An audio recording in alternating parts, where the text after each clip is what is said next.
কাহন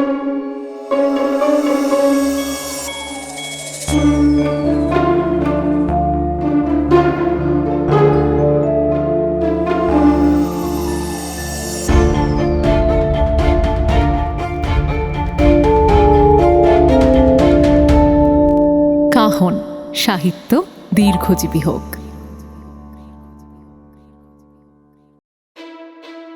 সাহিত্যের বিভিন্ন আঙিনা থেকে বাছাই করে নিয়ে আসা কিছু মণিমাণিক্য দিয়ে তৈরি আপনাদের প্রিয় কাহন। হাই, আমি আরজে অর্ণব। না, এই সপ্তাহের ইন্ট্রোতে অপরূপা নেই দেখে আশাহত হবেন না, আপাতত ও ছুটিতে রয়েছে। যাই হোক, আজ কাহনে অনেকদিন পর ফিরছেন শার্লক হোমস। আজ শুনবেন স্যার আর্থার কোনান ডয়েলের the adventure of the second stain অবলম্বনে দ্বিতীয় দাগের রহস্য। শার্লক হোমসের চরিত্রে ফিরছে সুভাষ। গল্প পাঠে ও অন্যান্য চরিত্রে থাকছে শ্রাবণী, অরিজিৎ, পার্থ, মলয়, অর্পণ কুমার শর্মা এবং আমি আরজে অর্ণব। গল্প শুরু করার আগে দুটো কথা যেগুলো আমরা প্রত্যেকদিনই বলে থাকি। প্রথমটা বিধিসম্মত সতর্কীকরণ, সিগারেট বা অন্যান্য মাদক দ্রব্য খাবেন না প্লিজ, এগুলি ক্যান্সার সহ আরও অনেক রোগের কারণ। এবং দ্বিতীয়ত, কাহনের গল্প যদি আপনাদের ভালো লাগে তাহলে গল্পতে একটা লাইক এবং কাহনে সাবস্ক্রাইব করার পাশাপাশি কমেন্ট সেকশনের পাশে থাকা হাইপ অপশনে ক্লিক করে দেবেন কাইন্ডলি।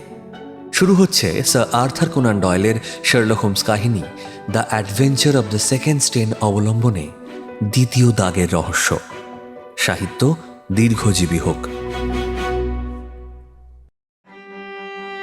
আমার ইচ্ছে ছিল আমার বন্ধু শার্লক হোমসের যেসব কর্মকাণ্ডের বিবরণ আমি জনসাধারণের কাছে প্রকাশ করে যাব, তার শেষ অধ্যায় হবে the adventure of the Abbey Grange. যদিও এরকম কিন্তু নয় যে আমার হাতে শার্লকের কীর্তিকলাপ লেখার উপকরণ নেই। প্রচুর কেসের নোট আমার করা আছে, যেগুলোর উল্লেখ আমি এখনো করিনি। আবার এই বিশিষ্ট লোকটির অসাধারণ ব্যক্তিত্ব ও অপূর্ব কর্মপদ্ধতি সম্পর্কে পাঠকদের যে আগ্রহ কমেছে তাও কিন্তু নয়। আসলে এই ধরনের অভিজ্ঞতাকে অবিরাম প্রকাশ করার ব্যাপারে শার্লকের অনিচ্ছাই এর প্রধান কারণ। যতদিন পর্যন্ত সে বাস্তব ক্ষেত্রে এই জীবিকায় নিযুক্ত ছিল ততদিন তার সাফল্যের বিবরণের কার্যকরী মূল্য তার কাছে ছিল। কিন্তু যখন থেকে সে সত্যি সত্যি লন্ডন থেকে দূরে চলে গেল এবং সাসেক্সের নিম্নাঞ্চলে পড়াশুনো ও মৌমাছি পালনের কাজে ব্যস্ত হয়ে গেল, তখন থেকেই এই খ্যাতি জিনিসটা তার কাছে অসহ্য হয়ে উঠেছে এবং চূড়ান্তভাবে সে আমাকে জানিয়ে দিয়েছে যেন এই ব্যাপারে তার ইচ্ছেকেই কঠোরভাবে গুরুত্ব দেওয়া হয়। কিন্তু তাকে যখন বললাম যে দ্বিতীয় দাগের রহস্য প্রকাশ করা হবে বলে আমি কথা দিয়ে রেখেছি এবং আরও জানালাম যে তার কেরিয়ারের এরকম একটা গুরুত্বপূর্ণ আন্তর্জাতিক কেস সম্বন্ধে মানুষের জানা প্রয়োজন, তখন সে আমাকে এই মর্মে অনুমতি দিল যে আমি যেন খুব সাবধানে যত্ন সহকারে এই কেসের বিবরণ জনসাধারণের জন্য প্রকাশ করি, কারণ এই কেসের সাথে আমাদের দেশের নিরাপত্তার প্রশ্ন জড়িয়ে আছে। অতএব কোন বছর সেটা বলবো না, কোন দশক তাও বলবো না। শরৎকালের এক সকালে ইউরোপের বিখ্যাত দুজন অতিথি আমাদের বেকার স্ট্রিটের বাড়ির চার দেওয়ালের মধ্যে এসে উপস্থিত হলেন। তাদের একজন গম্ভীর, খাড়া নাক, ঈগল চক্ষু ও ব্যক্তিত্বশীল। লোকটি আর কেউ নয়, বিখ্যাত লর্ড বেলিঞ্জার, দুবার ব্রিটেনের প্রধানমন্ত্রী। অপরজনের নাক মুখ কাটা কাটা, চেহারা পরিচ্ছন্ন, মাঝবয়সী, দেহ ও মনের সর্ববিধ সৌন্দর্য সম্পন্ন। লোকটি মাননীয় ট্রেলাউনি হোপ, ইউরোপীয় রাষ্ট্রবিভাগীয় সচিব এবং আমাদের দেশের একজন উদীয়মান কূটনীতিবিদ। আমাদের কাগজপত্র ছড়ানো সোফাটির ওপর তারা পাশাপাশি বসল। তাদের শ্রান্ত উৎকণ্ঠিত মুখ দেখলে সহজেই বোঝা যায় যে অত্যন্ত জরুরি কোনো কাজের চাপে পড়েই তারা এখানে এসেছে। প্রধানমন্ত্রীর সরু নীল শিরাওয়ালা হাত দুটি তার ছাতার হাতির দাঁতের বাঁটটা শক্ত করে ধরে আছে, আর তার শান্ত সংযত মুখের বিষণ্ণ দৃষ্টি পড়েছে আমাদের দুজনের ওপর। মিস্টার ট্রেলাউনি হোপ বললেন, মিস্টার হোমস, আজ সকাল 8টার সময় ক্ষতিটা আবিষ্কার করা মাত্রই আমি প্রধানমন্ত্রীকে খবরটা দিই। তার পরামর্শ অনুসারেই আমরা দুজন আপনার কাছে এসেছি। শার্লক বলল, পুলিশকে খবর দিয়েছেন কি? না মিস্টার হোমস, খবর আমরা দিইনি, আর দেওয়া সম্ভব নয়। পুলিশকে জানানো মানে শেষ পর্যন্ত জনসাধারণকে জানানো। ঠিক এই জিনিসটাই আমরা অ্যাভয়েড করতে চাইছি। কিন্তু কেন স্যার? কারণ যে দলিলের বিষয়ে কথা বলতে আমরা আজ এখানে এসেছি সেটা এতটাই গুরুত্বপূর্ণ যে খবরটা প্রকাশ হলে ইউরোপে একটা অস্থির পরিস্থিতি তৈরি হবে। এটার উপরে যুদ্ধ বা শান্তি নির্ভর করছে বললেও বাড়িয়ে বলা হবে না। যদি সম্পূর্ণ গোপনীয়তার সঙ্গে এটাকে উদ্ধার করা না যায় তাহলে উদ্ধার না হওয়াই ভালো, কারণ এটা যারা সরিয়েছে তাদের উদ্দেশ্যই হলো এর বিষয়বস্তুকে সকলের সামনে প্রকাশ করে দেওয়া। বুঝতে পেরেছি। আচ্ছা মিস্টার হোপ, ঠিক কোন পরিস্থিতিতে দলিলটা অদৃশ্য হয়েছে সেটা যদি আমাকে বলেন তাহলে একটু সুবিধে হতো আমার। হ্যাঁ, অল্প কয়েকটা কথাতেই সেই কাজটা করা যেতে পারে মিস্টার হোমস। চিঠিটা মানে দলিলটা একজন বিদেশি রাজার কাছ থেকে পাওয়া একটা চিঠি। আমরা পেয়েছি ওই 6 দিন আগে। চিঠিটা এতটাই গুরুত্বপূর্ণ যে সেটাকে কখনোই আমরা সিন্ধুকে রেখে যাইনি। প্রতিদিন সন্ধ্যায় সঙ্গে নিয়ে গেছি আমার হোয়াইট হল টেরেসের বাড়িতে এবং আমার শোবার ঘরের চিঠির বাক্সে সেটাকে তালাবন্ধ করে রেখেছি। গত রাতেও সেটা সেখানেই ছিল, আর সে বিষয়ে আমি নিশ্চিত। ডিনারের জন্য পোশাক পরবার সময়ও আমি বাক্সটা খুলেছিলাম এবং দলিলটাকে ভেতরে দেখেছিলাম। সকালে দেখি সেটা নেই। চিঠির বাক্সটা সারা রাত আমার ড্রেসিং টেবিলের আয়নার পাশেই ছিল। আর আমার ঘুমও খুব হালকা, আমার স্ত্রীরও তাই। আমরা দুজনেই শপথ করে বলতে পারি যে রাত্রে কারোর পক্ষে ঘরে ঢোকা কিন্তু সম্ভব নয়। কিন্তু তা সত্ত্বেও কাগজটা উধাও হয়ে গেছে কোনোভাবে। রাতে আপনারা কখন ডিনার করেছিলেন? 7:30। সেটা ঘুমোতে যাবার ঠিক কতক্ষণ আগে? আমার স্ত্রী থিয়েটারে গিয়েছিলেন, তো আমি তার জন্য অপেক্ষা করছিলাম। ওই ধরুন 11:30টায় আমরা ঘরে গিয়েছিলাম। তার মানে 4 ঘন্টা চিঠির বাক্সটা অরক্ষিত অবস্থায় ছিল, তাই তো? সকালে বাড়ির পরিচারিকা এবং দিনের বাকিটার সময় আমার খানসামা অথবা আমার স্ত্রীর পরিচারিকা ছাড়া কাউকেই ঘরে ঢুকতে দেওয়া হয় না। তারা দুজনেই বেশ অনেকদিন আমাদের কাছে আছে আর খুবই বিশ্বাসী। তাছাড়া তাদের কারোরই এটা জানার কথা নয় যে চিঠির বাক্সে সাধারণ বিভাগীয় কাগজপত্র ছাড়া অন্য কোনো মূল্যবান জিনিস রয়েছে। স্যার, চিঠির কথাটা কে জানতো? না, বাড়ির কেউই জানতো না। আপনার স্ত্রী নিশ্চয়ই জানতেন। না স্যার, আজ সকালে কাগজটা হারাবার আগে তাকেও আমি কিন্তু কিছু বলিনি। ঘাড় নেড়ে সায় দিলেন প্রধানমন্ত্রী। বললেন, তোমার কর্তব্যবোধ যে কত গভীর তা আমি জানি, অনেকদিন ধরে জানি। আমার দৃঢ় বিশ্বাস পারিবারিক বন্ধন যত ঘনিষ্ঠই হোক না কেন, এত বড় একটা গুরুত্বপূর্ণ ব্যাপারে গোপনীয়তা সবচেয়ে বেশি জরুরি, কারণ এতে সাধারণ মানুষের স্বার্থ জড়িয়ে আছে। একদম স্যার, আমিও তাই মনে করি। মিস্টার হোমস, বিশ্বাস করুন আজ সকালের আগে আমার স্ত্রীকে এ বিষয়ে ঘুণাক্ষরেও আমি কিছু বলিনি। তিনি কি কোনোভাবে আঁচ করতে পেরেছিলেন? না মিস্টার হোমস, তিনি আঁচ করতে পারেননি, আর কেউই কোনো রকম আঁচ করতে পারেনি। আচ্ছা মিস্টার হোপ, এর আগে কখনো কোনো দলিল বা চিঠি চুরি গেছে কি? না স্যার। ইংল্যান্ডের আর কে এই চিঠির কথা জানতেন? গতকাল ক্যাবিনেটের প্রত্যেক সদস্যকেই কথাটা জানানো হয়েছে, কিন্তু মন্ত্রিসভার প্রত্যেকটা বৈঠকে যে আলোচনা হয় সেগুলো বাইরে যায় না কখনোই।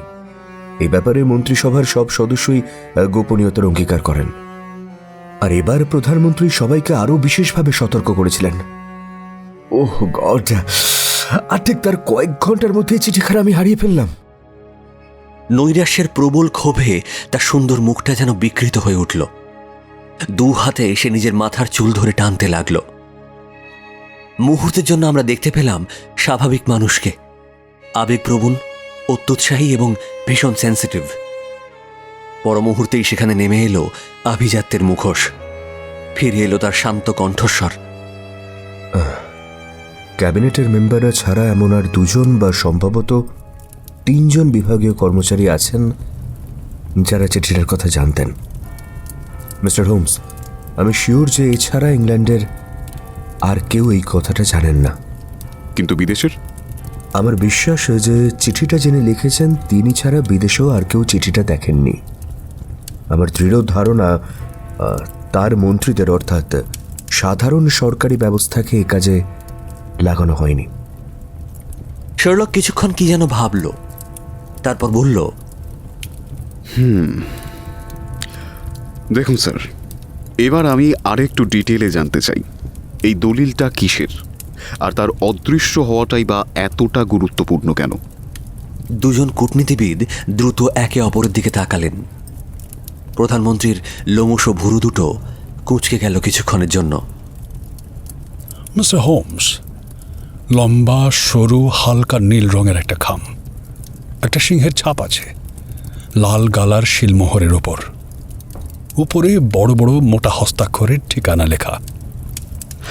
হ্যাঁ, এগুলো হয়তো খুব ইন্টারেস্টিং তথ্য বা হতে পারে দরকারিও, কিন্তু আমি জানতে চাইছি আরো ডিটেলসে চিঠিটা আসলে কি নিয়ে। সেটা দেশের অত্যন্ত গুরুত্বপূর্ণ গোপনীয় ব্যাপার। আই এম সরি, বাট সেটা আমি আপনাকে বলতে পারবো না, আর বলাটা একান্ত প্রয়োজন বলেও আমি মনে করি না। আপনি যে ধরনের ক্ষমতার অধিকারী বলে শোনা যায়, তারই সাহায্যে যদি আমার বর্ণনা মতো একটা নীল খাম তার ভেতরের চিঠি সহ উদ্ধার করতে পারেন, তাহলেই আপনি দেশের সকলের প্রশংসা ভাজন হবেন এবং আমাদের সাধ্যমতো যে কোনো পুরস্কার আপনি পাবেন। একটু হেসে শার্লক উঠে দাঁড়ালো। Mister prime minister, mister hope, আপনারা দুজনেই দেশের অত্যন্ত ব্যস্ত মানুষ, আর আমারও সাধারণভাবে বেশ কিছু কাজ রয়েছে, তাই অত্যন্ত দুঃখের সঙ্গে জানাচ্ছি এই ব্যাপারে আমি আপনাদের কোনো সাহায্য করতে পারছি না, এবং এই ইন্টারভিউটা কন্টিনিউ করলে আমাদের সময় নষ্ট ছাড়া আর কিছু হবে না। I am sorry. প্রধানমন্ত্রী লাফ দিয়ে উঠে পড়লেন। তার দুটি দৃঢ়বদ্ধ চোখে ফুটে উঠল সেই হিংস্র জ্বলন্ত দৃষ্টি, যার সামনে একটা গোটা মন্ত্রিসভা ভয়ে জড়সড় হয়ে পড়ে। এসব আমি বরদাস্ত করি না। বলতে শুরু করেও সেই ক্রোধ সংযত করে তিনি আবার আসন গ্রহণ করলেন। 2-1 মিনিট আমরা সকলেই নীরবে বসে রইলাম। বৃদ্ধ কূটনীতিবিদ কাঁধ দুটোই ঝাঁকুনি দিলেন, বললেন, আপনার শর্তে আমাদের মেনে নেওয়া উচিত মিস্টার হোমস। নিঃসন্দেহে আপনার কথাই ঠিক। আমরা আপনাকে সম্পূর্ণ বিশ্বাস করব না, অথচ আপনি আমাদের হয়ে কাজ করবেন, এটা সঙ্গত কথা নয়। একদমই তাই, আমিও আপনার সঙ্গে একমত স্যার। তাহলে আপনার এবং আপনার সহকর্মী ডক্টর ওয়াটসনের মর্যাদাবোধের ওপর সম্পূর্ণ ভরসা করে সব কথাই আপনাকে বলবো। আপনারা যদি নিজের দেশকে ভালোবাসেন, তাহলে প্লিজ প্লিজ এই ঘটনা প্রকাশ করবেন না, কারণ এই ব্যাপারটা ফাঁস হয়ে গেলে দেশের পক্ষে কতটা দুর্ভাগ্যের ব্যাপার হবে তা আমি কল্পনাও করতে পারি না। আপনি নিশ্চিন্ত থাকতে পারেন, আমাদের কাছ থেকে এই খবর বাইরে যাবে না। বেশ, শুনুন শুনুন তাহলে। চিঠিটা এসেছে একজন বিদেশি রাজার কাছ থেকে। এই দেশের একটা সাম্প্রতিক ঔপনিবেশিক গোলযোগের ফলে তিনি বেশ বিব্রত হয়ে পড়েছিলেন। সে ব্যাপারে এই চিঠিটা খুব তাড়াহুড়ো করে লেখা হয়েছে, আর সেটা তার সম্পূর্ণ নিজের দায়িত্বেই লেখা হয়েছে। আমরা সন্ধান করে জেনেছি তার মন্ত্রীরাও এই ব্যাপারে কিছুই জানে না।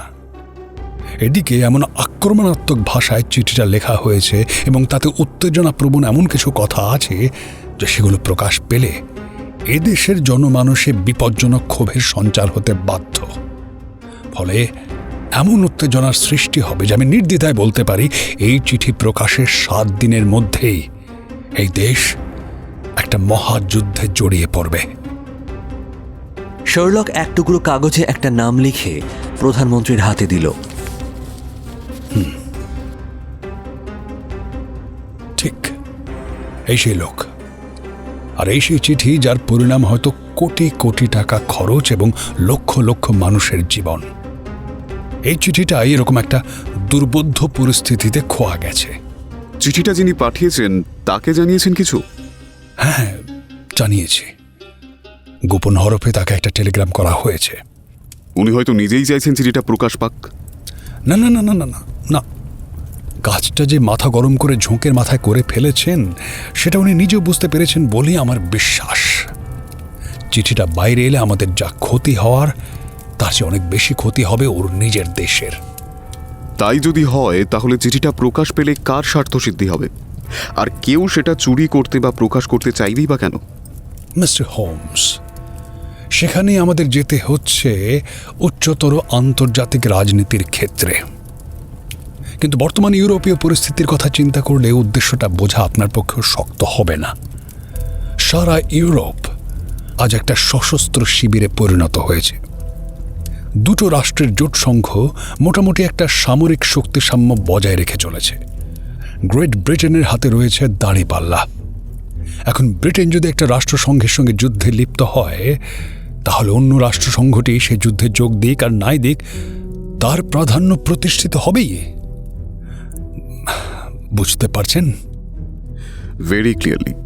তার মানে বলছেন এই চিঠিটা চুরি করা ও প্রকাশ করায় আসল স্বার্থ হচ্ছে সেই রাজার শত্রুপক্ষের, যাতে করে তার দেশ ও আমাদের দেশের মধ্যে একটা ভাঙন সৃষ্টি করা যেতে পারে, তাই তো? হ্যাঁ স্যার। আর চিঠিটা কোনো শত্রুর হাতে পড়লে সে এটা কোথায় পাঠাবে? ইউরোপের যে কোনো বড় রাষ্ট্রপ্রধানের কাছে। হয়তো এই মুহূর্তে কোনো স্টিমার জাহাজে করে চিঠিটা সেই পথেই ছুটে চলেছে। মিস্টার ট্রেলনি হোপ সজোরে আর্তনাদ করে উঠলেন। ইস, কি ভুল করলাম আমি! কেন করলাম এটা? কেন ভুল করলাম এই ভুলটা? ইস! তার মাথাটা বুকের ওপর ঝুলে পড়ল। না না না, এটা তোমার দুর্ভাগ্য ছাড়া আর কিছু নয়। কেউ তোমাকে দোষ দিতে পারবে না। তুমি তো কম সতর্কতা অবলম্বন করনি। মিস্টার হোমস, সব ঘটনায় তো শুনলেন আপনি। এবার আপনি বলুন আমাদের ঠিক কি করণীয়। মিস্টার প্রাইম মিনিস্টার, আপনি কি সত্যিই মনে করেন যে এই দলিলটা উদ্ধার না হলে যুদ্ধ হবেই? আমার মনে হয় সে সম্ভাবনাই বেশি। তাহলে স্যার আমি বলবো আপনারা যুদ্ধের জন্যই প্রস্তুত হন। ও নো, এরকম কথা বলবেন না মিস্টার হোমস। স্যার, আপনি ঘটনাগুলোকে একবার বিচার করে দেখুন। রাত 11:30টার পরে ওটা চুরি গেছে এই কথা ভাবাই যায় না, কারণ যতদূর জানা গেছে ওই সময় থেকে চুরিটা ধরা পড়ার সময় পর্যন্ত মিস্টার হোপ এবং তার স্ত্রী দুজনেই ঘরে ছিলেন। তাহলে গতকাল সন্ধ্যা 7:30 থেকে 11:30টার মধ্যে ওটা সরানো হয়েছে। খুব সম্ভবত 7:30টার পরেই কোনো একটা সময়ের দিকে কাজটা করা হয়েছে, কারণ যে ওটা নিয়েছে সে নিশ্চয়ই জানতো যে চিঠিটা ওখানেই ছিল এবং স্বভাবতই যত তাড়াতাড়ি সম্ভব সে ওটা সরিয়েছে। এবার একবার ভাবুন স্যার, এরকম একটা গুরুত্বপূর্ণ দলিল যদি ওই সময়ে কেউ নিয়ে থাকে, তাহলে এখন সেটা কোথায় থাকতে পারে? কারো পক্ষেই সেটা নিজের কাছে রেখে দেওয়ার কোনো কারণ নেই। ওটা যাদের দরকার অত্যন্ত তড়িঘড়ি তাদের কাছেই ওটা পাঠিয়ে দেওয়া হয়েছে। অতএব এখন ওটাকে হাতে পাবার অথবা খোঁজ পাবার সম্ভাবনা কোথায়? I am sorry to say, ওটা এখন আমাদের আয়ত্তের বাইরে। প্রধানমন্ত্রী উঠে দাঁড়ালেন। হ্যাঁ, আপনি যা বলছেন সেটা সম্পূর্ণ যুক্তিযুক্ত মিস্টার হোমস। আমিও বুঝতে পারছি ব্যাপারটা এখন আমাদের হাতের বাইরে চলে গেছে। আচ্ছা বেশ, তর্কের খাতিরে যদি ধরে নেওয়াও যায় যে পরিচারিকা বা খানসামা দলিলটা নিয়েছে। না না, তারা দুজনেই খুব পুরনো এবং বিশ্বস্ত লোক। দেখুন, আপনিই বলেছেন যে আপনাদের ঘরটা দোতলায় এবং বাইরে থেকে সে ঘরে ঢুকবার কোনো দরজা নেই, এবং ভিতর থেকেও সকলের দৃষ্টি এড়িয়ে কারো পক্ষে সে ঘরে ঢোকাটা সম্ভব নয়। তাহলে নিশ্চয়ই বাড়িরই কোনো লোক সেটা নিয়েছে, সেটা ধরে নিতে হবে। এবার চোর সেটা নিয়ে কাকে দেবে? নিশ্চয়ই কয়েকজন আন্তর্জাতিক গুপ্তচর বা কোনো সিক্রেট এজেন্টকে, এবং তাদের প্রত্যেকের নামের সাথেই আমার পরিচয় রয়েছে। এই পেশার মাথা বলতে রয়েছে 3 জন। সবার আগে এদেরকে নিয়েই আমার তদন্ত শুরু করতে হবে। দেখি তারা নিজের নিজের ঘাঁটিতে আছে কিনা। এদের মধ্যে একজনও যদি বেপাত্তা হয় আর সে যদি গতকাল রাত থেকেই উধাও হয়ে থাকে, তাহলে চিঠিটা কোথায় গেছে তার কিছুটা আভাস হয়তো পেয়ে যাব। হ্যাঁ, কিন্তু সে বিপদটা হবেই বা কেন? চিঠিটা নিয়ে লন্ডনেরই কোনো এক বিদেশি এম্বাসিতে পৌঁছে দিলেই তো কাজটা হয়ে যাবে। না মানে আমি জানি না, জাস্ট মনে হলো এটাও তো হতে পারে নাকি? না না না, আমার তা মনে হয় না মিস্টার হোপ। এই ধরনের এজেন্টরা স্বাধীনভাবে কাজ করে এবং বেশিরভাগ ক্ষেত্রেই দূতাবাসগুলির সঙ্গে তাদের সম্পর্ক খুব একটা মধুর থাকে না। আমার বিশ্বাস আপনি ঠিকই বলছেন মিস্টার হোমস। এরকম একটা মূল্যবান দলিল সে নিজের হাতেই হেডকোয়ার্টারে নিয়ে যেতে চাইবে। আমার তো মনে হচ্ছে আপনার কর্মপদ্ধতি খুবই চমৎকার। হোপ, একটি খারাপ ঘটনার জন্য আমরা কিন্তু আমাদের অন্য কর্তব্যগুলোকে অবহেলা করতে পারি না। চলো আমরা বেরোই। আর মিস্টার হোমস, সারাদিনে যদি নতুন কিছু ঘটে আমরা আপনাকে জানাবো। আর আপনিও আপনার তদন্তের ফলাফল অবশ্যই আমাদের জানাবেন কাইন্ডলি। ধন্যবাদ। দুই কূটনীতিবিদ অভিবাদন জানিয়ে গম্ভীরভাবে ঘর থেকে বেরিয়ে গেলেন। ওরা চলে যাওয়ার পর শার্লক নীরবে পাইপটা ধরিয়ে গভীর চিন্তায় ডুবে গেল। আর আমি সকালে নিউজ পেপার খুলে আগের রাত্রে লন্ডনে যে চাঞ্চল্যকর অপরাধটা ঘটেছে সেটাতেই ডুবেছিলাম। এমন সময় আমার বন্ধুটি একটা উল্লাসধ্বনি করে লাফিয়ে উঠল এবং পাইপটাকে ম্যান্টেলপিসের উপর রাখল।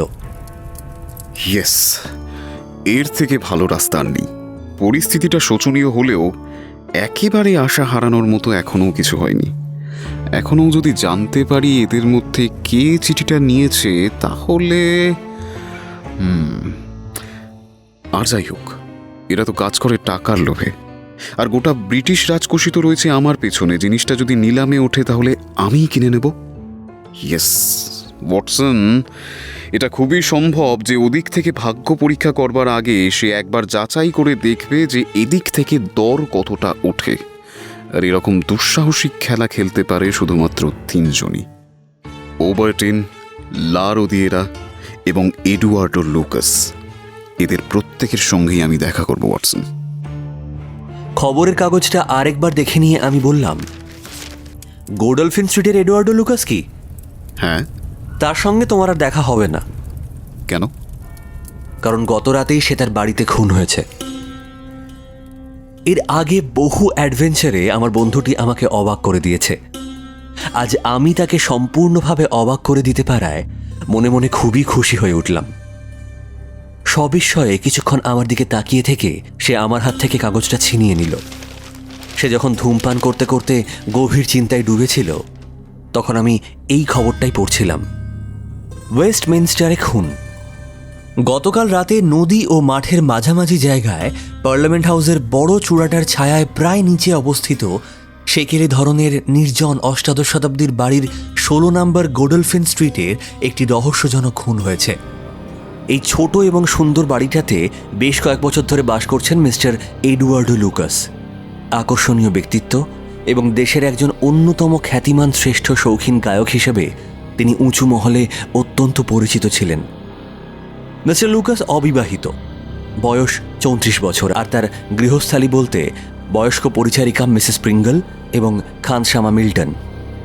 মিসেস প্রিঙ্গল সকাল সকাল শুতে যান এবং বাড়ির ছাদের ঘরেই ঘুমন। খানসামাটি সন্ধ্যে থেকেই হ্যামারস্মিথে একটি বন্ধুর সঙ্গে দেখা করতে গিয়েছিল। 10টার পর থেকে বাড়িতে মিস্টার লুকাস একাই ছিলেন বলা যায়। সেই সময় কি ঘটেছিল তা এখনো জানা যায়নি। কিন্তু 11:15 নাগাদ পুলিশ কনস্টেবল ব্যারেট গোডলফিন স্ট্রিট ধরে যেতে যেতে দেখতে পায় 16 নম্বরের দরজাটা খোলা। সে দরজায় ধাক্কা দেয় কিন্তু কোনো জবাব আসে না। সামনের ঘরে একটা আলো দেখতে পেয়ে সে দালানে এগিয়ে গিয়ে আবার দরজায় শব্দ করে, কিন্তু এবারেও কোনো সাড়া মেলে না। সে তখন ঠেলা দিয়ে দরজা খুলে ঘরে ঢোকে। ঘরের সব কিছু ওলটপালট করা হয়েছে। আসবাবপত্র সব একদিকে স্তূপ করা। মাঝখানে একটা চেয়ার চিত হয়ে পড়ে রয়েছে, আর সেই চেয়ারের পাশে তখনও তার একটা পায়া আঁকড়ে ধরে পড়ে আছে বাড়ির হতভাগ্য ভাড়াটে। তার বুকে ছুরি মারা হয়েছে এবং সঙ্গে সঙ্গেই হয়তো তার মৃত্যু হয়েছে। যে ছুরিটা দিয়ে তাকে খুন করা হয়েছে সেটা একটা বাঁকানো ভারতীয় ছুরি। প্রাচ্যদেশীয় অস্ত্রশস্ত্রের নমুনা হিসেবে দেওয়ালে ঝুলিয়ে রাখা ছুরিটাকেই টেনে নামিয়ে নেওয়া হয়েছে। খুনের উদ্দেশ্য ডাকাতি বলে মনে হয় না, কারণ ঘরের মূল্যবান দ্রব্যাদি নেওয়ার কোনো রকম চেষ্টা করা হয়নি। মিস্টার এডওয়ার্ডো লুকাস খুবই সুপরিচিত এবং জনপ্রিয় মানুষ ছিলেন, তাই তার এই রহস্যজনক নৃশংস পরিণতি তার বন্ধু মহলে ভীষণ বেদনা ও তীব্র সহানুভূতির সঞ্চার করবে। অনেকক্ষণ চুপ করে থেকে শার্লক প্রশ্ন করল, আচ্ছা ওয়াটসন, এই সম্পর্কে তোমার কি মত? অদ্ভুত একটা কোইন্সিডেন্স হয়তো। শুধুমাত্র কোইন্সিডেন্স? এই নাটকের যে 3 জন সম্ভাব্য অভিনেতার নাম আমরা করেছি এই লোকটি তাদেরই একজন। আর যে মুহূর্তে আমরা জানতে পারলাম যে এই নাটকটি অভিনীত হচ্ছে ঠিক তখনই সে নৃশংসভাবে নিহত হলো। এটাকে তো কোনো মতেই কোইন্সিডেন্স বলা যায় না ভায়া। না ওয়াটসন, না, এই দুটি ঘটনার মধ্যে কোনো একটা কানেকশন তো রয়েছে, থাকতেই হবে, আর সেই কানেকশনটা খুঁজে বের করাই হবে আমাদের কাজ। কিন্তু এখন তো সরকারি পুলিশ সবই জানতে পারবে। একেবারেই পারবে না ওয়াটসন। গোডেলফিন স্ট্রিটে যা দেখতে পাবে তারা শুধু সেটুকুই জানবে। হোয়াইট হল টেরেসের কোনো কথাই তারা জানে না এবং জানবেও না। দুটো ঘটনাকেই জানি শুধু আমরা, আর তাদের মধ্যে সম্পর্কটাও খুঁজে বের করব আমরাই। এমন একটা স্পষ্ট প্রমাণ পেয়েছি যাতে যে কোনো অবস্থাতেই আমার সন্দেহটা লুকাসের ওপরই পড়ত।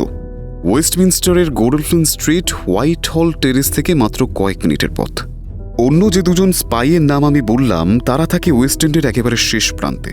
সুতরাং ইউরোপীয় সচিবের বাড়ির সঙ্গে যোগাযোগ রাখা অথবা সেখান থেকে কোনো সংবাদ সংগ্রহ করা অন্য দুজনের তুলনায় লুকাসের পক্ষে অনেকটা সহজ ব্যাপারটা ছোট, কিন্তু ঘটনাগুলি যখন মাত্র কয়েক ঘন্টার মধ্যেই ঘটেছে তখন এই ছোট ব্যাপারটাই গুরুত্বপূর্ণ হয়ে উঠতে পারে।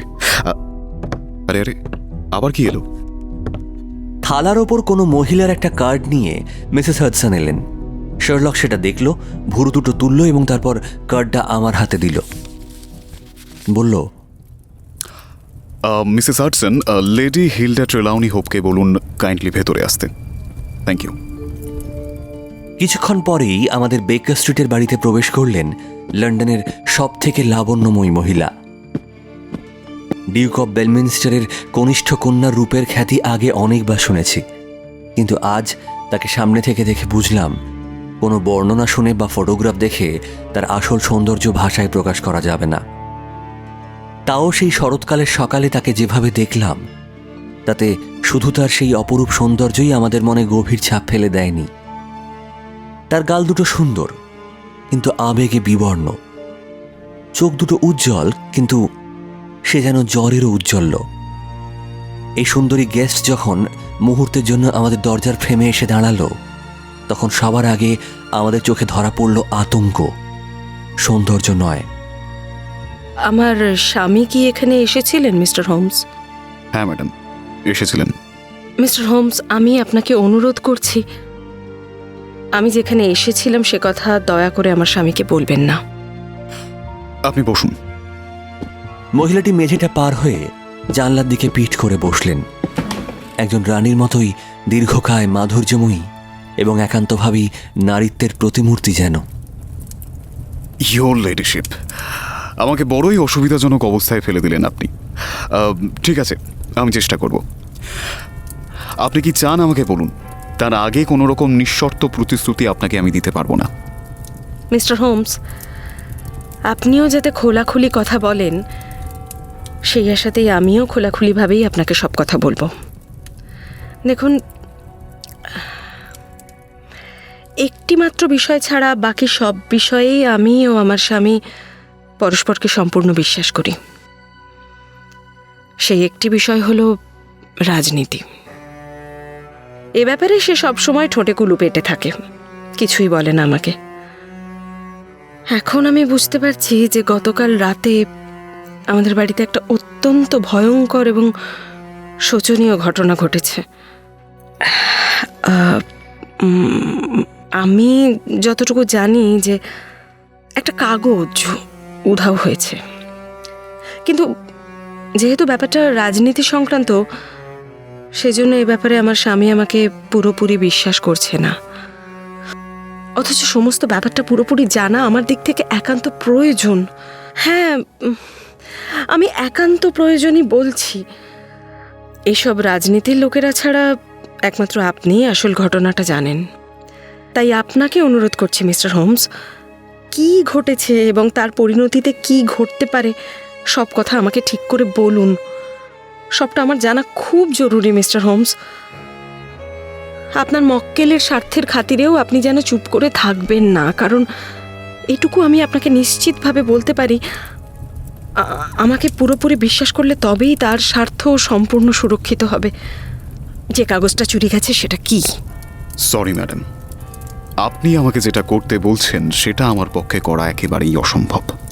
না না না। হ্যাঁ ম্যাডাম, আর আপনিও একটু বোঝার চেষ্টা করুন। আপনার স্বামী যদি এই বিষয়ে আপনাকে অন্ধকারে রাখাই উচিত বলে মনে করে থাকেন, সেক্ষেত্রে আমি যখন আসল ঘটনাটা জেনেছি গোপনীয়তা রক্ষার প্রতিশ্রুতির বিনিময়ে, তখন আমি কি করে আপনাকে সেই কথাগুলো বলি? আর এইসব কথা জিজ্ঞেস করাও আপনার উচিত নয়। আর যদি খুব প্রয়োজন হয় তাহলে আপনি আপনার স্বামীকেই জিজ্ঞেস করতে পারেন। ওকে জিজ্ঞাসা করেছিলাম, ও বলেনি। আপনি শেষ ভরসা মিস্টার হোমস। আচ্ছা আচ্ছা, ঠিক আছে, আমাকে ডিটেলসে বলতে হবে না। আপনি শুধু একটা কথা আমায় বলুন, কি? এই ঘটনায় আমার স্বামীর রাজনৈতিক জীবনের কোনো ক্ষতি হবে কি? দেখুন ম্যাডাম, ব্যাপারটার যদি কোনো সুরাহা না হয় তাহলে তার ফল খুবই খারাপ হতে পারে। আমি জানতাম। আর একটা প্রশ্ন মিস্টার হোমস, জানেন এই দুর্ঘটনার ঠিক পরেই আমার স্বামীর মুখ থেকে যে কথা বেরিয়েছিল, তাতেই আমি বুঝতে পেরেছিলাম যে এই দলিলটা হারানোর ফলে সাধারণ মানুষের মধ্যে নাকি ভয়ানক প্রতিক্রিয়া দেখা যেতে পারে। এটা কি সত্যি মিস্টার হোমস? দেখুন ম্যাডাম, আপনার স্বামী যদি এই কথা বলে থাকেন তাহলে সেটা আমি উড়িয়ে দিতে পারি না। মানে কি ধরনের খারাপ ফল হতে পারে? না ম্যাডাম, আবার আপনি এমন প্রশ্ন করছেন যার উত্তর আমি আপনাকে দিতে পারবো না। তাহলে আর আপনার সময় নষ্ট আমি করব না। আমার সঙ্গে আরও খোলাখুলিভাবে কথা না বলার জন্য আমি আপনাকে দোষ দিচ্ছি না মিস্টার হোমস, তবে আশা করি আমার স্বামীর ইচ্ছার বিরুদ্ধেও তার দুশ্চিন্তার অংশীদার হতে চেয়েছি বলে আপনিও আমার সম্পর্কে খারাপ কিছু ভাববেন না। আবার আপনাকে অনুরোধ করছি, আমার এখানে আসার কথা দয়া করে কাউকে বলবেন না। দরজার কাছ থেকে উনি আমাদের দিকে আবার তাকালেন। সেই সুন্দর ভয়ার্ত মুখ, সেই বিচলিত দুটি চোখ ও উদ্ভ্রান্ত মুখের ছবি আবার একবার দেখতে পেলাম। তারপরেই উনি চলে গেলেন। দরজা বন্ধ করার শব্দের সঙ্গে সঙ্গেই মহিলাটির পোশাকের খসখস শব্দ মিলিয়ে যেতেই শার্লক হেসে বলল, বলো ওয়াটসন, সুন্দরীদের নিয়েই তো তোমার কারবার। বলো তো, মহিলাটি কি খেলায় মেতেছেন? ওর আসল উদ্দেশ্য কি বলে মনে হচ্ছে? দেখো, ভদ্রমহিলার বক্তব্য কিন্তু খুব পরিষ্কার, আর ওর এই উদ্বেগও খুব স্বাভাবিক বলেই মনে হচ্ছে। তবে আর কয়েকটা জিনিস খেয়াল করো ওয়াটসন। ওর চেহারা, আচরণ, চাপা উত্তেজনা, অস্থিরতা, প্রশ্নের পর প্রশ্ন করবার ধৈর্য, এই সব কিছুর কথা ভেবে দেখো। উনি সমাজের যে স্তরের মানুষ, সেখানে কিন্তু সামান্য ব্যাপারে কেউ আবেগপ্রবণ হয়ে পড়ে না ওয়াটসন। হ্যাঁ, তার মানে তো উনি সত্যিই চিন্তিত এবং বিচলিত বোঝাই যাচ্ছে। নিশ্চয়ই। আর মনে রেখো, কিরকম অদ্ভুত আন্তরিকতার সাথে উনি আমাদের আশ্বাস দিয়ে গেলেন যে সবকিছু জানতে পারলে ওনার স্বামীরই ভালো হবে। এই কথার মাধ্যমে উনি কি বোঝাতে চাইলেন? আর একটা ব্যাপারও তুমি নিশ্চয়ই লক্ষ্য করেছো ওয়াটসন, উনি কিরকম কায়দা করে আলোর দিকে পিছন ফিরে বসলেন। আসলে উনি চাননি যে ওর মুখের ভাবটা আমরা দেখে ফেলি। হ্যাঁ, ঘরের ওই চেয়ারটাই উনি বেছে নিলেন। অবশ্য মেয়েদের মনের কথা ভগবানও জানেন না। তোমরা তো মনে আছে ওয়াটসন, এই কারণে মার্গারেটে একজন মহিলাকে আমি সন্দেহ করেছিলাম। তার নাকের ওপর পাউডার ছিল না বলেই সেখান থেকে আসল সমাধানটা পাওয়া গেল। এরকম চোরাবালির ওপর প্রাসাদ কি করে তৈরি করা যাবে বলো তো ওয়াটসন? মেয়েদের অত্যন্ত তুচ্ছ কাজেরও গভীর অন্তর্নিহিত অর্থ থাকতে পারে। যাই হোক, গুড বাই ওয়াটসন। তুমি বেরোচ্ছ নাকি? হ্যাঁ, গোডেলফ্রেন্ড স্ট্রিটের দিকে যাব। আমাদের পুলিশ বন্ধুদের সাথে একটু সকালটা কাটানো দরকার। যদিও স্বীকার করতে লজ্জা নেই যে এই বিষয়ে আমার বিন্দু মাত্র কোনো আইডিয়া নেই, তবু আমার ধারণা ওই এডুয়ার্ডোর কাছেই আমাদের রহস্যের সমাধান মিলবে। তবে ঘটনার আগেই থিওরি তৈরি করাটা মস্ত বড় ভুল ভায়া। ওয়াটসন, সাবধানে থেকো। আর কোনো নতুন গেস্ট এলে আমার হয়ে কথা বলো। যদি সম্ভব হয় লাঞ্চে তোমার সাথে মিট করছি।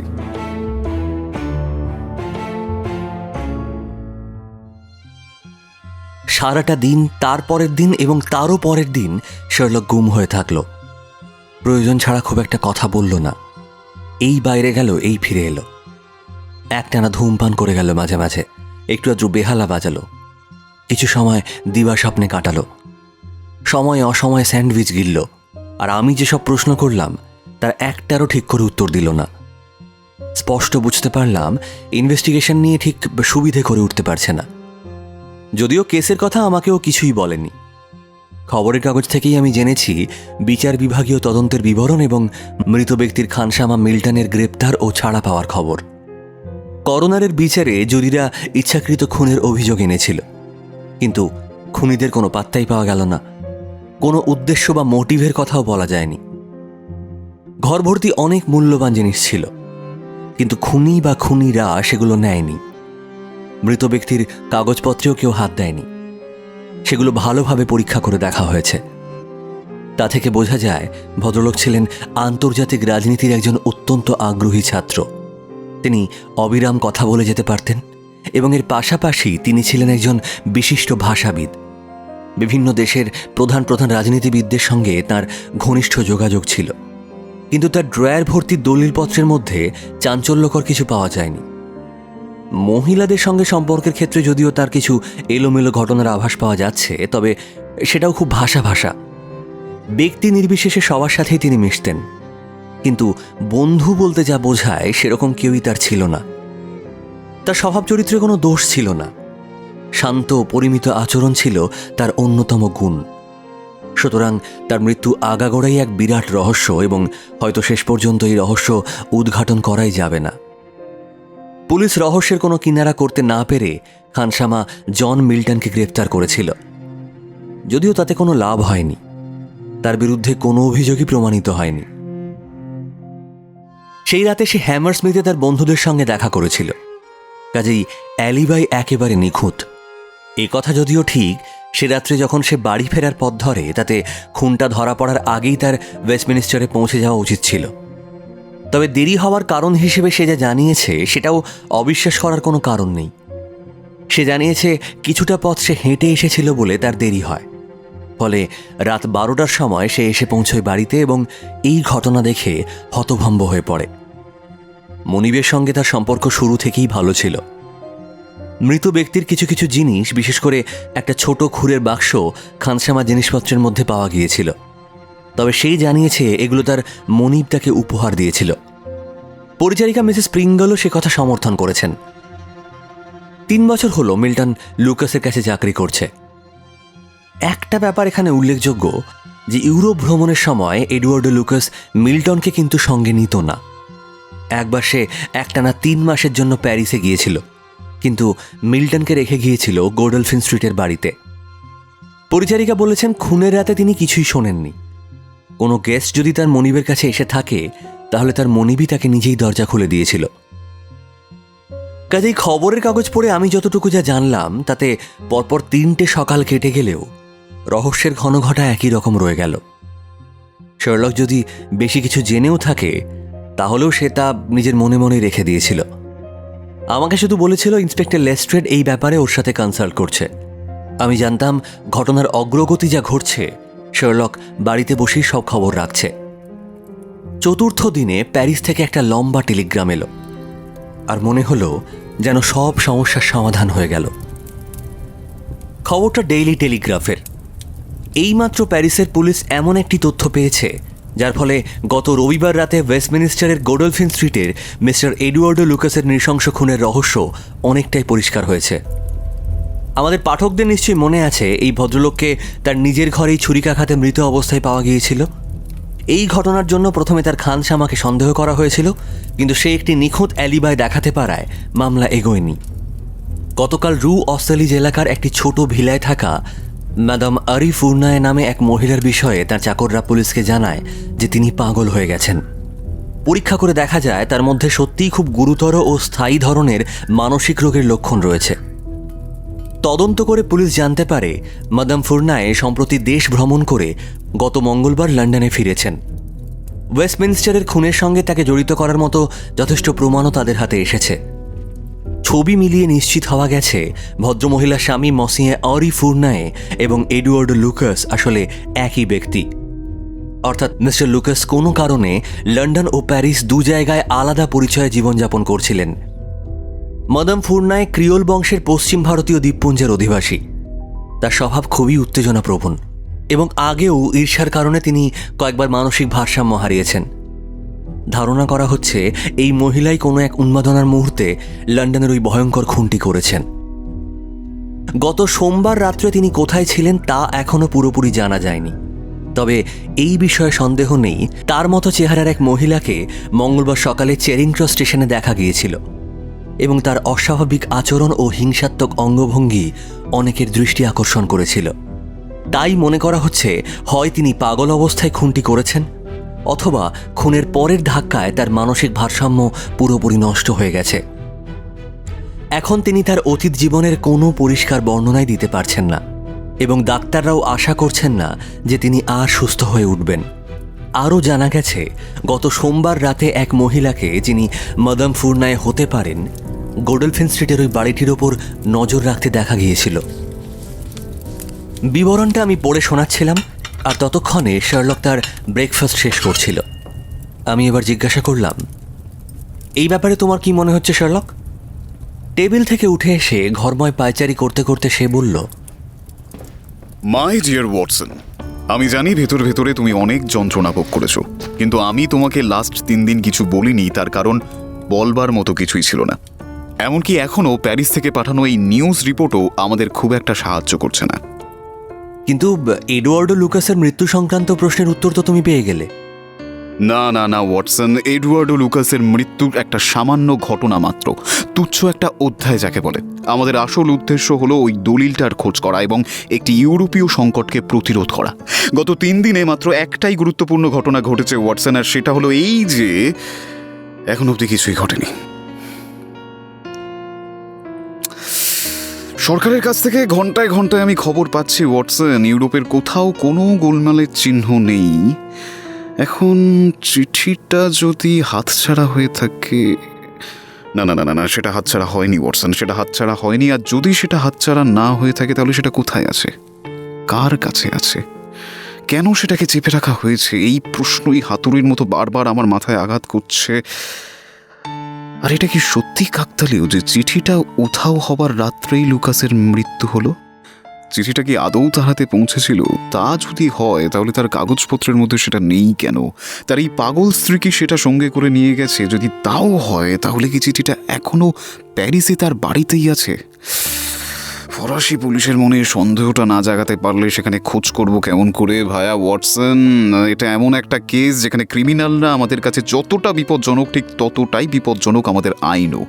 প্রত্যেকটা লোকের হাতই আমাদের বিরুদ্ধে উত্তত হয়ে আছে, অথচ একটা প্রকাণ্ড বড় স্বার্থ আজ বিপন্ন ওয়াটসন। এই সমস্যার একটা সফল পরিণতি যদি ঘটাতে পারি তাহলে সেটাই হবে আমার জীবনের সর্বশ্রেষ্ঠ গৌরব। কথার মাঝেই মিসেস হাডসন আবার একটা নোট নিয়ে ঢুকলেন। আরে এই তো যুদ্ধক্ষেত্র থেকে শেষ খবরটা এসেছে। আরে আরে বাহ, মনে হচ্ছে লেস্ট্রেট ইন্টারেস্টিং কিছু একটা পেয়েছে ওয়াটসন। চলো টুপিটা পরে নাও, দুজনে মিলে একটু ওয়েস্টমিনিস্টারে বেরিয়ে আসি। চলো।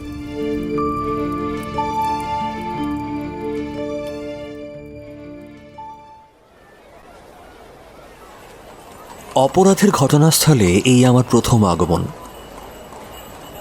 যে শতাব্দীতে বাড়িটা তৈরি হয়েছিল তার মতোই আকৃতি বাড়িটার। লেস্ট্রেডের বুলডগের মতো মুখটা সামনের জানলা দিয়ে আমাদের দিকে তাকিয়ে আছে। বিরাট চেহারার একটা কনস্টেবল দরজা খুলে আমাদের ভেতরে নিয়ে যেতেই সে এসে আমাদের সাদরে অভ্যর্থনা করল। যে ঘরে আমাদের নিয়ে যাওয়া হলো সেই ঘরেই খুনটা হয়েছিল। তবে এখন সেখানে আর খুনের কোনো চিহ্ন নেই, শুধু কার্পেটের ওপর একটা কুৎসিত ছড়ানো দাগ রয়ে গেছে। কার্পেটটা ঘরের মাঝখানে চৌকো আকারে পাতা, তার চারপাশে চকচকে পালিশ করা কাঠের টুকরো দিয়ে তৈরি পুরনো দিনের সুন্দর কাঠের মেঝে রয়েছে। ফায়ারপ্লেসের ওপর সুন্দরভাবে সাজানো ছিল নানা উপহার পাওয়া অস্ত্রশস্ত্র।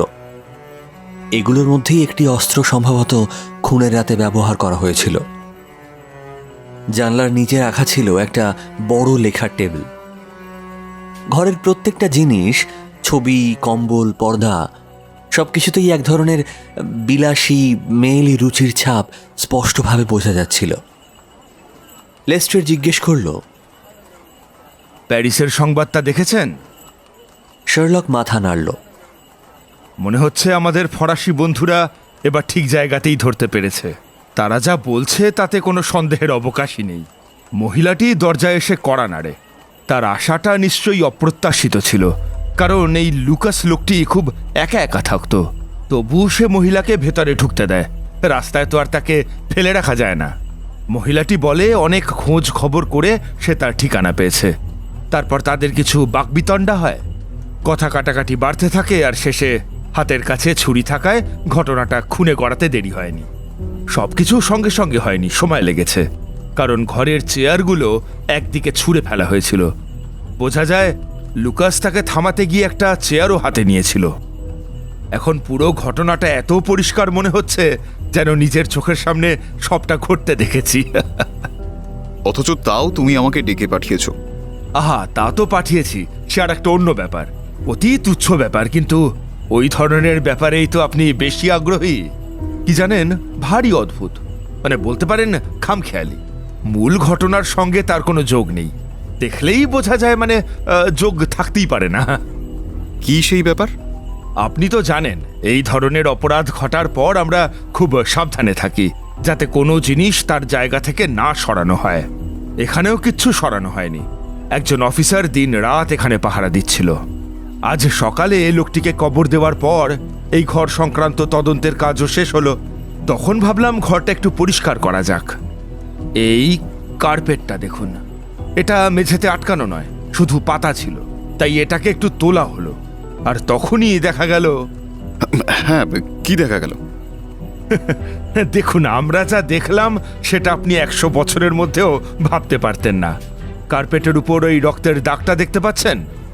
দেখুন, এই দাগটা কার্পেটটা নিশ্চয়ই অনেকটা শুষে নিয়েছে, তাই নয় কি? অবশ্যই নিয়েছে। এবার দেখুন, শুনলে অবাক হবেন যে ওর ঠিক নিচের সাদা কাঠের উপর কোনো দাগ নেই। কোনো দাগ নেই? কিন্তু দাগ তো অবশ্যই থাকা উচিত। হ্যাঁ, সেটাই স্বাভাবিক, কিন্তু আসল ঘটনা হলো সেখানে কোনো দাগ নেই। কার্পেটের একটা কোণ হাতে নিয়ে লেস্ট্রেড সেটাকে উল্টে দিল। তারপর দেখালো সে যা বলেছে তাই ঠিক। কিন্তু কার্পেটের নিচের দিকটাতেও তো ওপরের দিককার মতো লাল দাগ রয়েছে। তার একটা ছাপ তো মেঝের উপরে পড়তেই হবে। শার্লক হোমসকে অবাক করে দিতে পারায় লেস্ট্রেড মুচকি মুচকি হাসতে লাগলো। এবার এর কারণটা আপনাকে দেখাচ্ছি। একটা দ্বিতীয় দাগ আছে, কিন্তু অন্যটার সঙ্গে সেটা ঠিক মিলছে না। আপনি দেখুন। বলতে বলতেই লেস্ট্রেড কার্পেটের আরেকটা কোণ তুলে ধরল। সত্যি তো, সেকেলে ধরনের চৌকো সাদা মেঝের উপর একটা বড় লাল দাগ রয়েছে। এটা সম্পর্কে আপনি কি বলবেন মিস্টার হোমস? কেন? এটা তো খুব সহজ ব্যাপার লেস্ট্রেড। দুটো দাগ এক জায়গাতেই ছিল, কিন্তু কার্পেটটাকে ঘুরিয়ে পাতা হয়েছে। এবং যেহেতু কার্পেটটা চৌকো এবং কোনো কিছু দিয়ে মাটির সাথে আটকানো নয়, তাই সহজেই কাজটা করা গেছে। কার্পেটটা যে ঘুরিয়ে পাতা হয়েছে সে কথা বলবার জন্য সরকারি পুলিশের আপনাকে দরকার নেই মিস্টার হোমস। এটা তো খুবই পরিষ্কার ব্যাপার। আর কার্পেটটা এইভাবে পাতলেই দুটো দাগ উপরে নিচে সমানভাবে পড়ে। কিন্তু আমি জানতে চাই কার্পেটটা কে ঘোরালো এবং কেন ঘোরালো। শার্লকের কঠিন মুখটা দেখেই বুঝতে পারছি তীব্র উত্তেজনায় ভেতর ভেতর সে ফুঁসছে। বলল, এদিকে এসো লেস্ট্রেড। দালানের ওই কনস্টেবলটি কি সারাক্ষণ ওখানে পাহারায় আছে? হ্যাঁ, তা আছে। গুড। আমার কথা মন দিয়ে শোনো। ওকে ভালোভাবে পরীক্ষা করো। না, আমাদের সামনে করো না। আমরা এখানে অপেক্ষা করছি। ওকে পেছনের ঘরে নিয়ে যাও। একা থাকলে সম্ভবত ওর কাছ থেকে একটা স্বীকারোক্তি বের করে নিতে পারবে। ওকে জিজ্ঞেস করো কোন সাহসে ও এখানে অন্য লোককে আসতে দিয়েছে এবং তাকে এখানে রেখে বাইরে গেছে। ও এই কাজ করেছে কিনা তা একদম জিজ্ঞেস করবে না। তুমি কনফিডেন্টলি ওকে চার্জ করবে। ধরেই নাও যে ও এই কাজটা করেছে। ওকে বলবে তুমি জানো যে কেউ না কেউ এখানে এসেছিল। ওর উপরে চাপ দাও লেস্ট্রেড। ওকে বলো যে একমাত্র সব কথা স্বীকার করলেই ওকে ক্ষমা করা যেতে পারে, না হলে ওর শাস্তি হবে মারাত্মক। তোমাকে যেটা বললাম ঠিক তাই করবে। যাও। সর্বনাশ, কি বলছেন? ঠিক আছে, যদি সত্যি ব্যাপারটাও জেনে থাকে তাহলে অবশ্যই ওর কাছ থেকে আমি সব কথা বের করেই ছাড়ব। লেস্ট্রেড দ্রুত বেগে হলে ঢুকে গেল। আর কয়েক মিনিট পরেই পেছনের ঘর থেকে তার তর্জন গর্জন আমাদের কানে এলো। কাকে এখানে আসতে দিয়েছো তুমি? সাহস কি করে হয় তোমার? তোমার চাকরি তো যাবেই, তুমি যাতে জেলের ঘানি টানো সেটাও আমি দেখব। সাথে সাথে শার্লক উত্তেজিত হয়ে বলল, এবার ওয়াটসন, এবার। শার্লকের কনফিডেন্ট চালচলনে মুখোশের আড়ালে যে একটা দানবীয় শক্তি লুকোনো থাকে সেটা যেন হঠাৎ তীব্র বেগে আত্মপ্রকাশ করল। মেঝের কার্পেটটা সরিয়ে 2 হাঁটু ও হাতের ওপর ভর দিয়ে ঝুঁকে পড়ে নিচের প্রতিটি কাঠের চৌকো টুকরোকে নখ দিয়ে সে আঁচড়াতে লাগলো। হঠাৎ একটা কাঠের একপাশে নখ ঢুকিয়ে দিতেই সেটা একটুখানি সরে গেল। বাক্সের ডালার মতো কবজাটা একপাশে উঠে গেল। তার নিচে একটা ছোট কালো গর্ত দেখা গেল। শার্লক সাগ্রহে তার মধ্যে হাতটা ঢুকিয়ে দিল, আর সঙ্গে সঙ্গে ক্রোধ ও হতাশা ফুটে উঠল তার গলায়। গর্তটা ফাঁকা। জলদি ওয়াটসন, জলদি, যেমন ছিল এটাকে রেখে দাও আবার। কাঠের ডালাটা যথাস্থানে নামিয়ে দেওয়া হলো। কার্পেটটা সবে আবার পাতা হয়েছে এমন সময় দালানে লেস্ট্রেডের গলা শোনা গেল। সে ঘরে ঢুকে দেখল হোমস শ্রান্ত হয়ে ম্যান্টেলপিস্টে ভর দিয়ে দাঁড়িয়ে আছে, আর সম্পূর্ণ হাল ছেড়ে দিয়ে দুঃসহ দীর্ঘশ্বাসকে চেপে রাখবার আপ্রাণ চেষ্টা করছে। একটু দেরি হয়ে গেল বলে আমি দুঃখিত মিস্টার হোমস। বুঝতে পারছি এই ব্যাপারটা নিয়ে আপনি খুবই চিন্তিত। দেখুন, লোকটা সব কিছু স্বীকার করেছে। এই যে, এসো ম্যাকফারসন, তুমি তোমার এই অমার্জনীয় কাজের কথা এই ভদ্রলোকদের সামনে খুলে বলো। দশাশয় চেহারার কনস্টেবলটি খুবই অনুতপ্ত ভঙ্গিতে ঘরে ঢুকল। সত্যি বলছি স্যার, কোনো ক্ষতি হতে পারে তা আমি বুঝতে পারিনি। কাল সন্ধ্যায় একটি মেয়ে দরজার কাছে এলো, বলল বাড়িটা ভুল করেছিল। তারপর দুজনে একটু কথাবার্তা বললাম। আসলে সারাদিন পাহারায় থাকলে তো খুব একা একা লাগে, তাই আর কি। বেশ, তারপর কি হলো সেটা বলো। মেয়েটি বলল সে খবরের কাগজে সব পড়েছে, তাই খুনটা যেখানে হয়েছিল সেটা একবার দেখতে চায়। মেয়েটি খুব ভদ্র ঘরের আর সুন্দরভাবেও কথা বলছিল, তাই ভাবলাম একবার দেখালে ক্ষতি কি।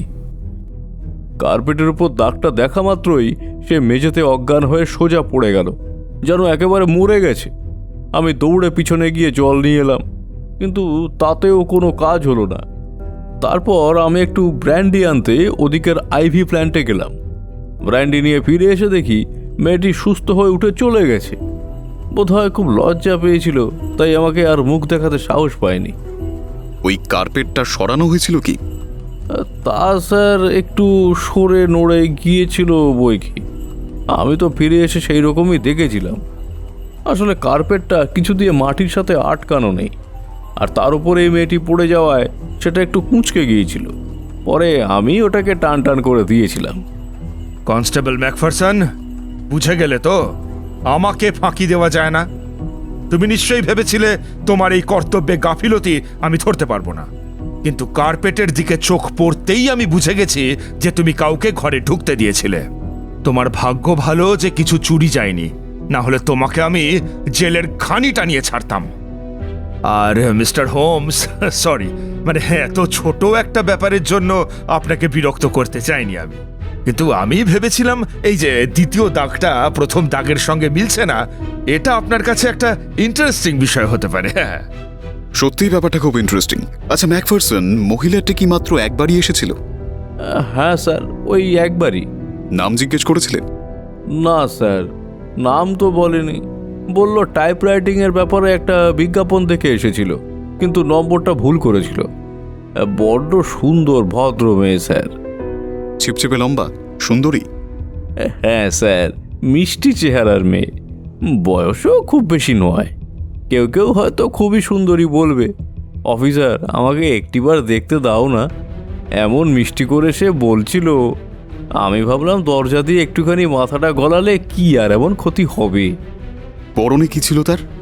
সাদা সিধে স্যার, পা পর্যন্ত ঝোলা একটা ঢিলে জামা। তখন কটা বাজে তোমার মনে আছে? তখন ধরুন ওই সন্ধ্যা হয়। ব্র্যান্ডি নিয়ে যখন ফিরে আসি তখন রাস্তার ল্যাম্পগুলো জ্বালানো হচ্ছিল। Very good. চলো ওয়াটসন, অন্য জায়গায় আমাদের এর থেকেও জরুরি একটা কাজ রয়েছে। আমরা যখন চলে আসছি তখনও লেস্ট্রেড সামনের ঘরটাতেই থেকে গেল। অনুতপ্ত কনস্টেবল ম্যাকফারসন এগিয়ে এসে আমাদের দরজা খুলে দিল। সিঁড়িতে পা দিয়েই শার্লক হঠাৎ পেছনে ঘুরে গেল। পকেট থেকে কি একটা বার করে কনস্টেবলের দিকে এগিয়ে দিল। কনস্টেবলটি হাঁ করে তাকিয়ে রইল কয়েক মুহূর্ত, তারপরই অবাক হয়ে বলে উঠল, ওহো মাই গড, হ্যাঁ স্যার। শার্লক ঠোঁটের ওপর তর্জনীটা তুলে ধরল, তারপর হাতটা বুক পকেটে ঢুকিয়ে দিল এবং হাসতে হাসতে রাস্তায় পা দিল।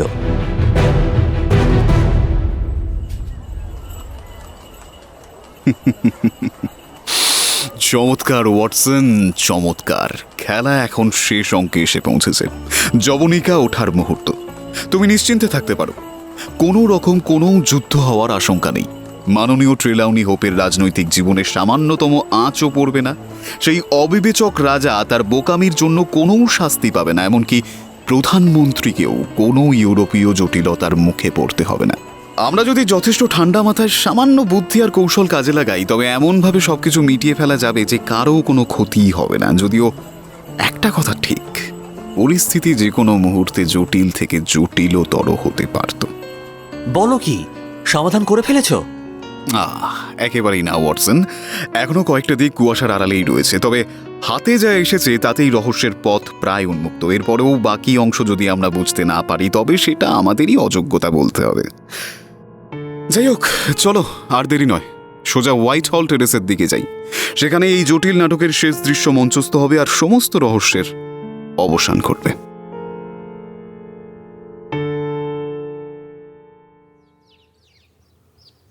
ইউরোপীয় সচিবের বাসভবনে পৌঁছেই শার্লক লেডি ট্রেলাউনি হোপের খোঁজ করল।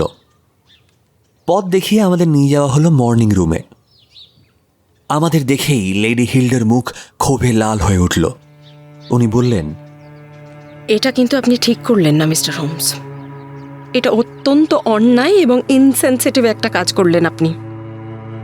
আমি আপনাকে আগেই বলেছিলাম, আমি যে আপনার কাছে গিয়েছিলাম সেটা যেন গোপন থাকে, কারণ না হলে আমার স্বামী ভাবতে পারেন আমি তার ব্যাপারে ইন্টারফেয়ার করছি। অথচ আপনি এখানে এসে আমাকে সেই অস্বস্তিকর অবস্থাতেই ফেললেন। এবার তো স্পষ্টই মনে হবে আমাদের মধ্যে যেন কোনো গোপন যোগাযোগ বা ব্যবসায়িক সম্পর্ক আছে। আসলে আনফর্চুনেটলি আমার কাছে আর কোনো বিকল্প রাস্তা ছিল না ম্যাডাম, কারণ এই অত্যন্ত গুরুত্বপূর্ণ দলিলটা উদ্ধারের কাছে তো আমাকে নিযুক্ত করা হয়েছে, যেটা উদ্ধার করা না গেলে তার ফল খুব মারাত্মক হতে চলেছে।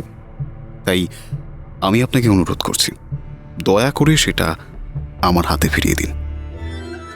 লেডি হিল্ডা লাফ দিয়ে উঠে দাঁড়ালেন। তার সুন্দর মুখ থেকে সব রং যেন মুহূর্তের মধ্যে উধাও হয়ে গেল। তার চোখ চকচক করছে, শরীর কাঁপছে। আমার মনে হলো যেন উনি জ্ঞান হারাবেন। তারপর প্রচণ্ড চেষ্টায় সেই ধাক্কা কাটিয়ে উঠলেন উনি। প্রবল বিস্ময় ও ক্ষোভ তার মুখে ফুটে উঠল। আপনি আমাকে অপমান করছেন মিস্টার হোমস। আস্তে আস্তে ম্যাডাম, আপনি উত্তেজিত হবেন না, তাতে কোনো লাভ হবে না। আপনি বরং চিঠিটা আমাকে দিন। মহিলাটি ঘন্টার কাছে ছুটে গেলেন। খানসামা এসে আপনাদের বের করে দেবে। ঘন্টা বাজাবেন না লেডি হিল্ডা।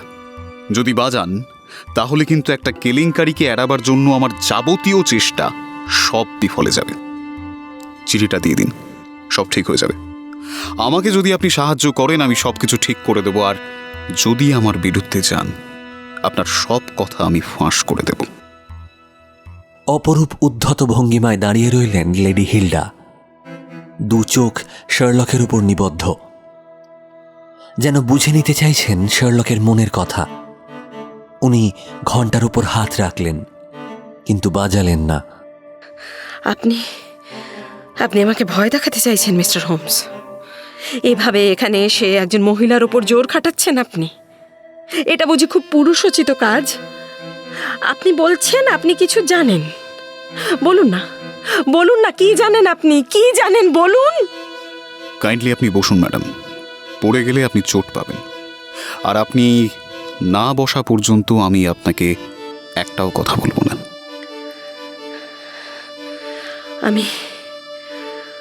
আমি আপনাকে 5 মিনিট সময় দিচ্ছি মিস্টার হোমস। লাগবে না লেডি হিল্ডা, 1 মিনিটই যথেষ্ট। আমি জানি আপনি এডওয়ার্ডো লুকাসের কাছে গিয়েছিলেন, ওই গোপন দলিলটা তার হাতে দিয়েছিলেন বেশ চালাকি করে। আবার কাল সন্ধেবেলা সেই ঘরে গিয়েছিলেন এবং কার্পেটের তলায় গোপন জায়গা থেকে চিঠিটা বার করে নিয়ে এসেছেন। ছায়ের মতো সাদা মুখ তুলে উনি শার্লকের দিকে তাকালেন, দুবার ঢোক গিলে বললেন,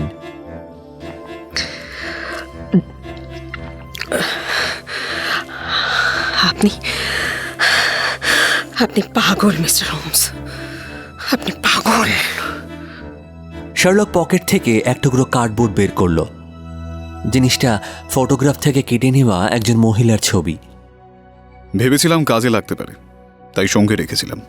পুলিশের লোক দেখে চিনতে পেরেছে। লেডি হিল্ডা আবার ঢোক গিললেন, তারপর চেয়ারে বসে পড়লেন। দেখুন লেডি হিল্ডা, চিঠিটা আপনার কাছেই আছে আমি জানি। ব্যাপারটা এখনো মিটিয়ে নেওয়া যায়। আপনাকে কোনো রকম বিপদে ফেলবার কোনো ইচ্ছে আমার নেই। হারানো চিঠিটা আপনার স্বামীকে ফিরিয়ে দিতে পারলেই আমার কর্তব্য শেষ। আমার কথা শুনুন, আমার সঙ্গে খোলাখুলি কথা বলুন। এছাড়া আপনার বাঁচবার আর কোনো পথ নেই। মহিলাটির সাহস প্রশংসনীয়। এত কাণ্ডের পরও উনি হার মানলেন না। আবার বলছি মিস্টার হোমস, একটা ভ্রান্ত ধারণা আপনাকে পেয়ে বসেছে। শার্লক এবার চেয়ার থেকে উঠে পড়ল। I am sorry lady Hilda, আপনার জন্য আমি সাধ্যমতো চেষ্টা করেছি, কিন্তু সবই বৃথা গেল। এগিয়ে গিয়ে শার্লকই এবার ঘন্টাটা বাজালো। বাটলার ঘরে ঢুকতেই ও তাকে জিজ্ঞেস করল, মিস্টার ট্রেলাউনি হোপ কি বাড়িতে আছেন? না, তবে তিনি 1:45টার মধ্যে চলে আসবেন স্যার। শার্লক ঘড়ি দেখল। এখনো 15 মিনিট। ঠিক আছে, আমি অপেক্ষা করব। বাটলার ঘর থেকে বেরিয়ে দরজাটা বন্ধ করা মাত্রই লেডি হিল্ডা শার্লকের পায়ের কাছে নতজানু হয়ে বসে দুহাত বাড়িয়ে দিয়ে মুখ তুলে তাকালো। তার চোখে জল। আমাকে আমাকে বাঁচান মিস্টার হোমস, আমাকে বাঁচান। আমি সত্যি বলছি, ভগবানের নামে শপথ করে বলছি, আমি ওকে খুব ভালোবাসি। ওর কোনো ক্ষতি হোক আমি চাই না মিস্টার হোমস। আপনি আপনি প্লিজ আমাকে বাঁচান। শার্লক তাকে তুলে ধরল। ম্যাডাম, এই শেষ মুহূর্তেও যে আপনার সুবুদ্ধি ফিরে এসেছে সেজন্য আপনাকে অসংখ্য ধন্যবাদ, কিন্তু আর এক মুহূর্তও সময় নষ্ট করা যাবে না। বলুন, চিঠিটা কোথায়? খুব দ্রুত একটা লেখার ডেস্কের কাছে গিয়ে চাবি ঘুরিয়ে একটা ড্রয়ার খুলে ফেললেন লেডি হিল্ডা। ভেতর থেকে বার করে আনলেন নীল রঙের একটা খাম। এই সেই চিঠি মিস্টার হোমস, সত্যি বলছি, ভেতরে কি আছে আমি খুলেও দেখিনি। এটা কিভাবে ফেরত দেওয়া যায়, কিভাবে ফেরত দেওয়া যায়? জলদি জলদি একটা পথ পার করতে হবে। আচ্ছা, মিস্টার হোপের চিঠিপত্রের বাক্সটা কোথায়? এখন ওর বেডরুমেই আছে। ভেরি গুড, আপনি এক্ষুনি সেটাকে নিয়ে আসুন। মিনিট খানেক পরেই একটা লাল চ্যাপ্টা বাক্স হাতে নিয়ে তিনি ফিরে এলেন। আগের বার এটাকে কিভাবে খুলেছিলেন? আপনার কাছে একটা ডুপ্লিকেট চাবি তো আছে নিশ্চয়ই। খুলুন এটাকে। লেডি হিল্ডা বুকের ভেতর থেকে একটা ছোট্ট চাবি বের করলেন। বাক্সটা খোলা হলো। কাগজপত্রে ভর্তি বাক্স। অন্যান্য কাগজপত্রের মধ্যে ঢুকিয়ে দিয়ে বাক্সের একেবারে নিচের দিকে রেখে দিল। তারপর বন্ধ হয়ে গেল বাক্স এবং লক করে সেটা রেখে আসা হলো মিস্টার হোপের বেডরুমে যথাস্থানে। হ্যাঁ, এবার আমরা তৈরি। এখনো হাতে 10 মিনিট সময় আছে। লেডি হিল্ডা, আপনাকে আড়াল করতে আমি অনেক দূরে গিয়েছি। তার প্রতিদানে এই ঘটনার আসল কারণটা আপনি আমায় খুলে বলুন। হ্যাঁ, যে সময়টুকু হাতে আছে তার মধ্যেই বলুন। আমি আপনাকে সব কথা বলবো মিস্টার হোমস। আমি যে আপনাকে কি করে বোঝাই, মানে ওকে এক মুহূর্তের জন্য কষ্ট দেওয়ার আগে আমি নিজের ডান হাতটা পর্যন্ত কেটে ফেলতেও পারি।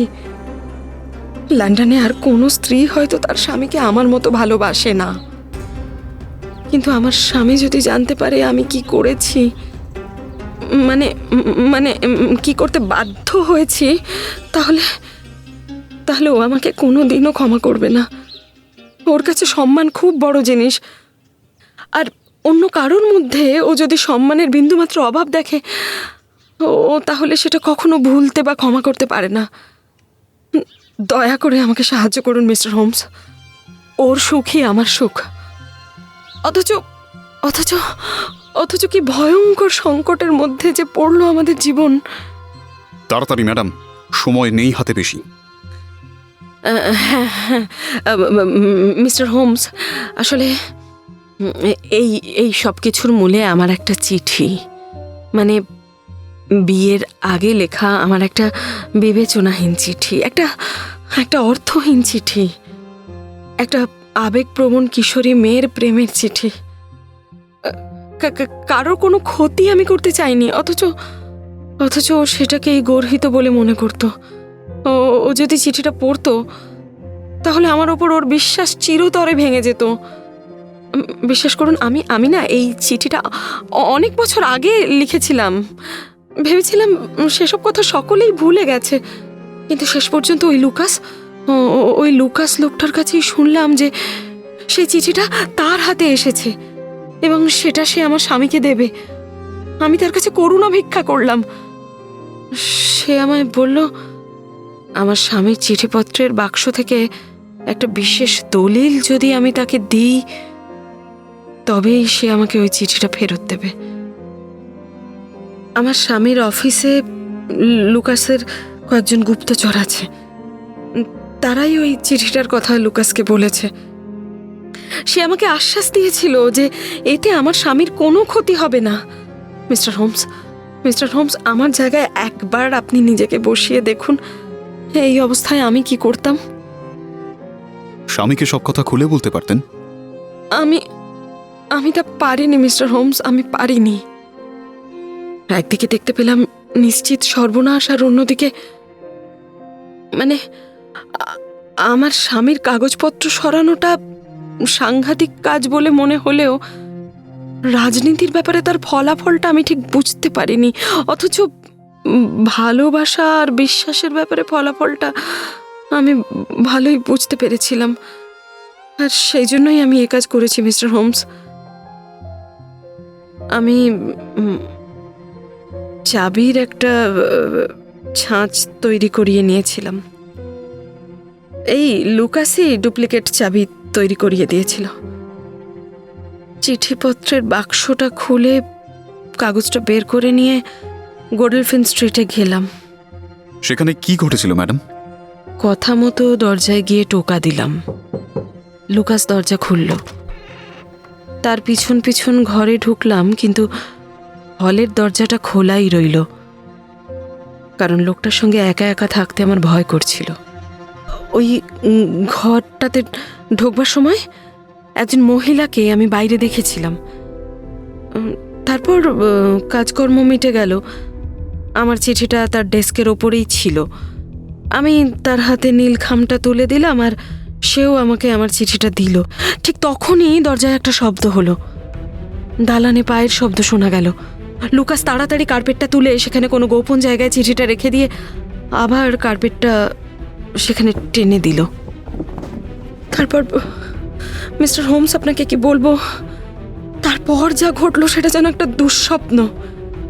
চোখের সামনে দেখলাম একটা কালো বদ্ধ পাগলের মুখ, কানে এলো একটা নারীর কণ্ঠস্বর। ফরাসি ভাষায় সে চিৎকার করে বলল, আমার খোঁজা বৃথা হয়নি, শেষ পর্যন্ত দুজনকেই একসঙ্গে পেয়েছি। তারপর শুরু হলো একটা অসভ্য ঝগড়া। লোকটার হাতে একটা চেয়ার আর মহিলাটার হাতে ঝলসে উঠলো একটা ছুরি। এই মহিলাকেই আমি রাস্তায় দেখেছিলাম। সেই ভয়ঙ্কর দৃশ্য দেখে আমি ভয় আতঙ্কে ঘর থেকে ছুটে বেরিয়ে দৌড়তে শুরু করলাম। পরদিন সকালে সংবাদপত্রে জানলাম তার ভয়ঙ্কর পরিণতির কথা। সেদিন রাত্রিরে আমার নিজেকে খুব সুখী মনে হচ্ছিল, কারণ আমার চিঠিটা তখন আমার কাছে। তখন কি আর জানতাম যে ভবিষ্যতে আমার জন্য আরো কত বড় ঝড় অপেক্ষা করে রয়েছে। তার পরদিন সকালেই বুঝতে পারলাম একটা বিপদ থেকে বাঁচতে গিয়ে আমি আর একটা বিপদ ডেকে এনেছি। কাগজটা হারানোর ফলে আমার স্বামীর যন্ত্রণা তীরের মতো আমার মনে বিঁধল। তখনই একবার মনে হয়েছিল তার পায়ের কাছে নতজানু হয়ে যা করে ফেলেছি সব বলে দিই, কিন্তু আমি পারলাম না মিস্টার হোমস। তখন সেই দিন সকালেই আপনার কাছে গেলাম। আমার অপরাধের বোঝা ঠিক কতটা ভারী সেটা জানতে। আর যে মুহূর্তে সেটা জানতে পারলাম তখন থেকে আমার মনে শুধু একটাই মাত্র চিন্তা, কেমন করে আমি আমার স্বামীর ওই কাগজটা ফিরিয়ে আনবো। ভাবলাম লুকাস কাগজটাকে যেখানে লুকিয়ে রেখেছিল নিশ্চয়ই সেটা এখনো সেখানেই আছে, কারণ সেই ভয়ঙ্কর মহিলা ঘরে ঢোকার আগেই তো সে সেটা লুকিয়ে ফেলেছিল। সেই মহিলা যদি তখন এসে না পড়তো তাহলে গোপন জায়গাটার কথা আমি কোনোদিনও জানতে পারতাম না। কিন্তু কিন্তু আমি আমি আবার আবার সেই ঘরে ঢুকবো কেমন করে? তারপর তারপর 2 দিন ধরে আমি বাড়িটার উপর নজর রাখলাম, কিন্তু কোনো সময়ই দরজা খোলা পেলাম না। কাল রাতে আরেকবার শেষ চেষ্টা করলাম। কি করলাম আর কিভাবে সফল হলাম সে তো আপনি আগেই জেনেছেন। তারপর কাগজটা নিয়ে ফিরে এলাম। ভাবলাম ওটাকে নষ্ট করে ফেলি, কারণ আমার স্বামীর কাছে আমার দোষের কথা স্বীকার না করে তো ওটা তাকে ফিরিয়ে দিতে পারবো না। ও গড, মিস্টার হোমস, মনে হচ্ছে ও আসছে। হ্যাঁ হ্যাঁ হ্যাঁ হ্যাঁ, সিঁড়িতে আমি ওর পায়েরই শব্দ শুনতে পাচ্ছি। Mister Holmes. ইউরোপীয় সচিব উত্তেজিতভাবে ঘরে ঢুকলেন, বললেন, বলছি কোনো খবর আছে মিস্টার হোমস? কোনো খবর? হ্যাঁ, আশা করছি কিছু ভালো খবর আপনাকে দিতে পারবো। Thank god. প্রাইম মিনিস্টার আজ আমার সঙ্গেই লাঞ্চ করবেন। আপনার আসার কথা তাকে বলবেন তো? তার নার্ভ যদিও ইস্পাত কঠিন, তাও আমি জানি যে এই ঘটনার পর তিনি একটু ঘুমোতে পারছেন না। জেকবস, প্রধানমন্ত্রীকে ওপরে নিয়ে এসো। আর হিলডেডিয়ার, এটা তো রাজনীতির ব্যাপার, তাই কয়েক মিনিট পরই আমরা ডাইনিং রুমে আসছি তোমার কাছে। ওকে ওকে।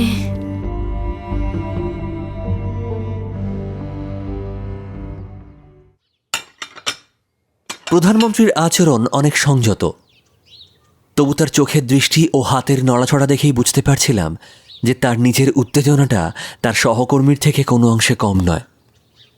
মিস্টার হোমস, শুনছি আপনি নাকি কিছু বলবেন? এই মুহূর্তে আমার উত্তরটা খুব আশাব্যঞ্জক নয় স্যার, বরং উল্টো। সম্ভাব্য সব জায়গাতেই আমি খুঁজে দেখেছি, খবর নিয়েছি, এবং আমার সিদ্ধান্ত স্পষ্ট। এখন আর কোনো তাৎক্ষণিক বিপদের আশঙ্কা নেই। কিন্তু সেটাই তো যথেষ্ট নয় মিস্টার হোমস। এরকম একটা আগ্নেয়গিরির উপর তো আমরা চিরকাল বসে থাকতে পারি না। আরো নির্দিষ্ট কিছু আমাদের জানার দরকার। হ্যাঁ, সেটাও পাবো বলে আশা করছি, আর সেই জন্যই তো আমার এখানে আসা। এই ব্যাপারটা নিয়ে যত ভাবছি ততই আমার মনে হচ্ছে যে চিঠিটা কখনো এই বাড়ি থেকে বাইরে যায়নি স্যার। মিস্টার হোমস, বাইরে বেরিয়ে থাকলে সেটা এতদিনে নিশ্চয়ই প্রকাশ হয়ে পড়তো। কিন্তু এই বাড়িতে রেখে দেবার জন্য সেটা কেউ নেবেই বা কেন?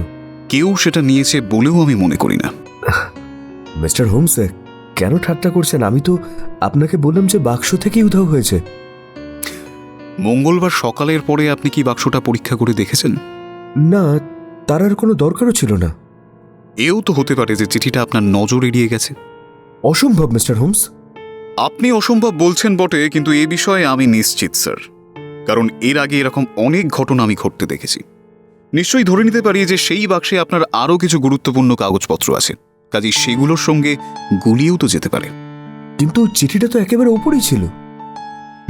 কেউ হয়তো বাক্সটাকে নাড়িয়েছে, বা কোনো কারণে হয়তো তা নিচে পড়ে গেছে, আর তার ফলে ভেতরের কাগজপত্র সব ওলট পালট হয়ে গেছে। না না, আমি তো সমস্ত কাগজ বের করে দেখেছি।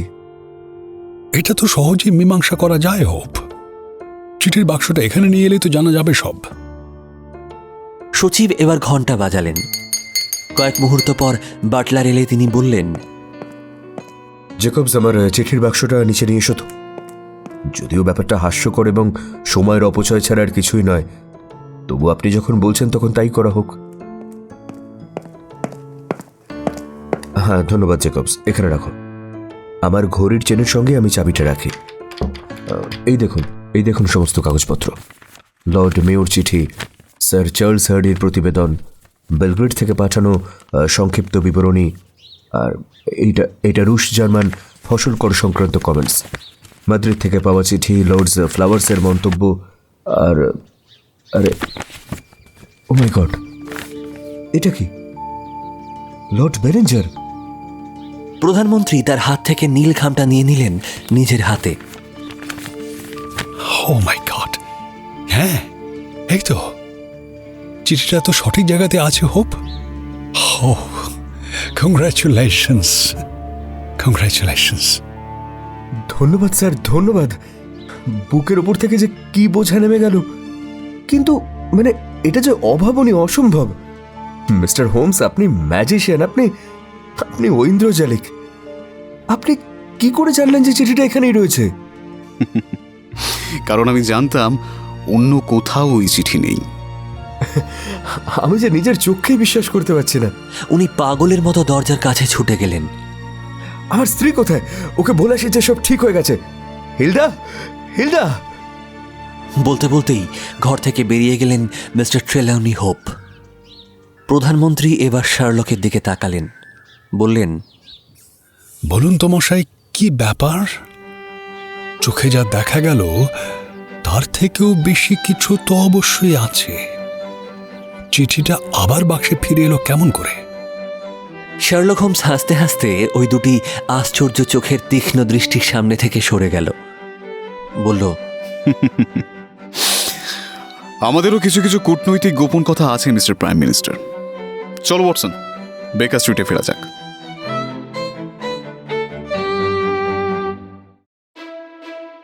আজ কাহনে শুনলেন স্যার আর্থার কোনান ডয়েলের শার্লক হোমস কাহিনী the adventure of the second stain অবলম্বনে দ্বিতীয় দাগের রহস্য। গল্পটা যদি আপনাদের ভালো লেগে থাকে তাহলে গল্পতে একটা লাইক এবং কাহনে সাবস্ক্রাইব করার পাশাপাশি কমেন্ট সেকশনের পাশে থাকা হাইপ অপশানে ক্লিক করে দেবেন কাইন্ডলি। কাহনের শার্লক হোমস সিরিজের অন্যান্য গল্পের ডিটেলস পাবেন ডেসক্রিপশনে। শার্লক হোমসের চরিত্রে ছিল সুভাষ, গল্প পাঠে ও অন্যান্য চরিত্রে শ্রাবণী, অরিজিৎ, পার্থ, মলয়, অর্পণ কুমার শর্মা এবং আমি আরজে অর্ণব। সম্পাদনা কথা, প্রচ্ছদ ঋদ্ধিরাজ পালিত, আবহ নির্মাণে এবং সমগ্র পরিচালনায় আমি আরজে অর্ণব। আচ্ছা, গল্পটা কেমন লাগলো অবশ্যই কিন্তু জানাবেন কমেন্টে। আগামী সপ্তাহে অপরূপার ইন্ট্রো এবং আরও একটি দুর্দান্ত গল্প নিয়ে ফিরবে কাহন। সাহিত্য দীর্ঘজীবী হোক।